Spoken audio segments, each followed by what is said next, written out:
Wow, I feel like I'm following a local celebrity. The good news is she draws a big crowd, so I'm very happy about it. So I'm Bob Kinney. I'm a certified intermetrics consultant. And today, what I'd like to talk about, the problem is not a deep understanding of the person. So for individuals, I'll talk about individuals and organizations today. For individuals, it's about self-awareness.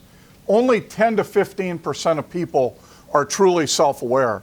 And the problem is, it's the first step on the journey to peak individual performance is really understanding who we are and how we like to operate and what skills we have and why we're motivated. Now, for organizations, it means they don't know the total person. The resumes kind of all run together. It can lead to hiring mistakes, and then later on, suboptimal decisions related to how you move people around, promotions, and so on. So if that's the problem, what's the solution? So intermetrics, advanced insights, and this is the culmination of 3 world-class assessments. Probably a lot of you have heard of the DISC. DISC is actually the most utilized assessment in the world, so it's a very common one. It's how you operate. The values index is why are you motivated? What are the drivers? What motivates you to want to use your talents? What are the things that motivate you? And then the attribute index is what natural talents do you have based on how you think and make decisions. So each assessment takes 15 minutes, and the result is an 80-page owner's manual of you. And it's the most qualified, validated, and comprehensive tool on the market today. So the DISC, the D is decisive, how you attack problems. Maybe some of you have seen this.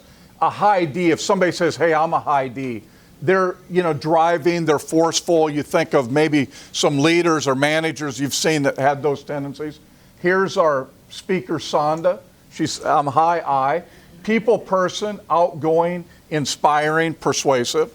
And then, of course, the opposite is somebody who would be a low I. S is stabilizing, or what pace do you prefer? Someone who's a high S, they're patient, predictable, they prefer that environment, versus someone down here who's active, spontaneous, and they would be a low S. And then C is how cautious. Someone who's a high C, they're a perfectionist, they're careful. Someone who is a low C, they're more careless, defiant, so on. You can kind of see how in certain jobs these would be more or less important. Sometimes it's fun to look at people and say what would be their dominant behavioral. Alan Greenspan, we could probably assume is a high C. Hope he was anyway. Let's for sure hope he wasn't a low C. Gandhi, probably inspiring. Maybe not to the extent of Sonda, but close. And the values index then is why are you motivated to use your talents? This one's not used as often as a DISC, but it's really very interesting.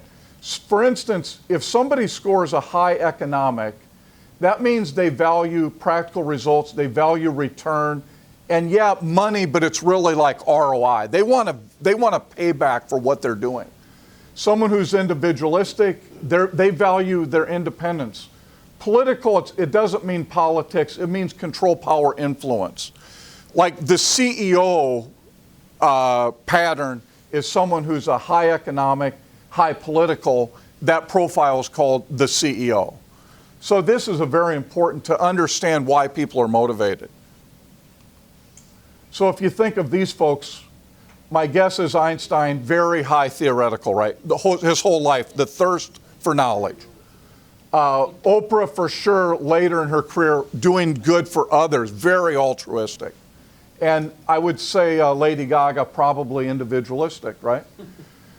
Now, the third one, not as common as those two, but still used by a lot of companies like Google, Microsoft, and so on.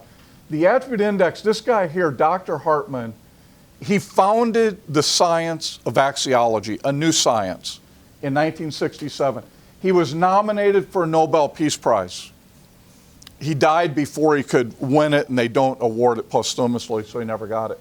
But he spent 50 years doing research, a Yale MIT guy, on how to figure out how we think and how to value this and how to quantify it. what natural talents you have. And here's what he found.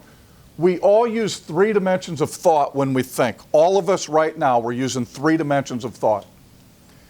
Intrinsic, people first, extrinsic, results first, or system judgment. And what he came up with is actually a way, it's tied to mathematics, so you actually get scores. I know you can't read these, but you get numerical scores on how clearly you see these attributes. Very powerful tool, and that's the third leg of. So for individuals, you want to focus on your talents and create strengths. We're not born with strengths and weaknesses. We're born with talents and non-talents, and we need to know the difference as soon as we can. Minimize dependence on non-talent so you don't create a weakness.